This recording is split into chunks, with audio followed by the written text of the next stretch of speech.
तक्षक नाग के वंश की असली इतिहास की कहानी सुनाता हूँ आपको।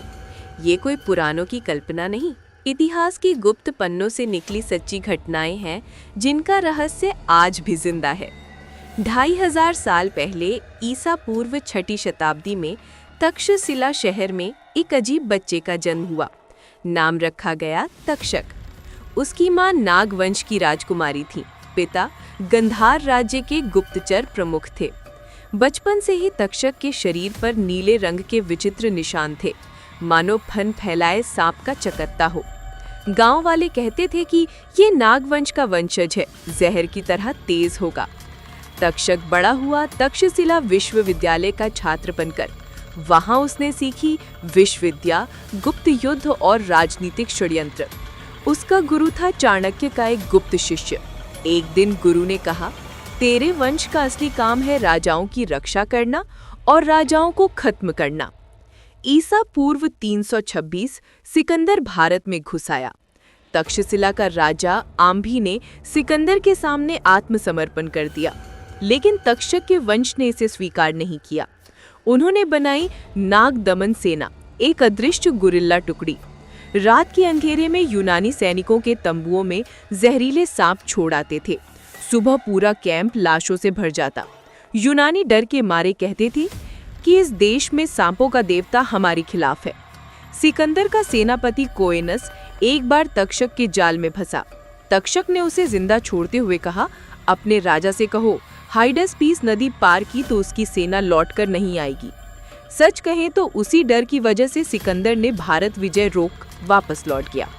इतिहास की किताबों में नहीं लिखा, पर तक्षशिला की प्राचीन शिलालेख आज भी कहती है कि नागपुत्र तक्षक ने महान म्लेच्छ को पीछे हटने पर मजबूर किया था। फिर आया मौर्य काल। चंद्रगुप्त सिंहासन पर बैठे तो तक्षक वंश को बुलाकर बोले, तुम मेरे गुप्त अंगरक्षक बनोगे।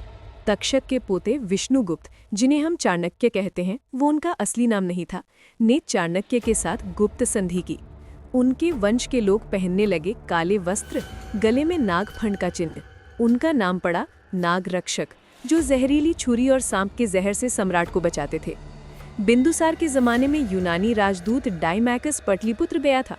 उसने अपनी डायरी में लिखा, सम्राट के पीछे हमेशा 2 नीले निशान वाले जवान खड़े रहते हैं। उनकी आंखें सांप जैसी। कोई सम्राट की तरफ ज्यादा देखे तो बस फुसफुसाते हैं। अगले दिन वो आदमी गायब। अशोक के काल में भी तक्षक वंश था। जब अशोक बौद्ध हो गए तो बोले, अब हिंसा नहीं। तब के तक्षक वंश प्रमुख कालनाग ने कहा, महाराज, हम हिंसा नहीं करते, हम तो सिर्फ जहर से शांति बनाए रखते हैं। अशोक ने उन्हें कश्मीर भेज दिया। वहां उन्होंने बनाया नागवंश का गुप्त राज्य, नाम था तक्षकपुर। आज के अनंतनाग जिले के घने जंगल में अभी भी उनका प्राचीन मंदिर है, जहां सांप की मूर्ति के पेट में सोने की पट्टी पर लिखी है उनकी वंशावली। मध्यकाल में मुगल आए तो तक्षक वंश फिर उभरा। अकबर के समय वे थे खुफियाए नाग, गुप्त जासूस। जादूनाथ सरकार की किताब में एक लाइन है, अकबर के अंगरक्षकों में कुछ के गले पर नीला सांप का टैटू था।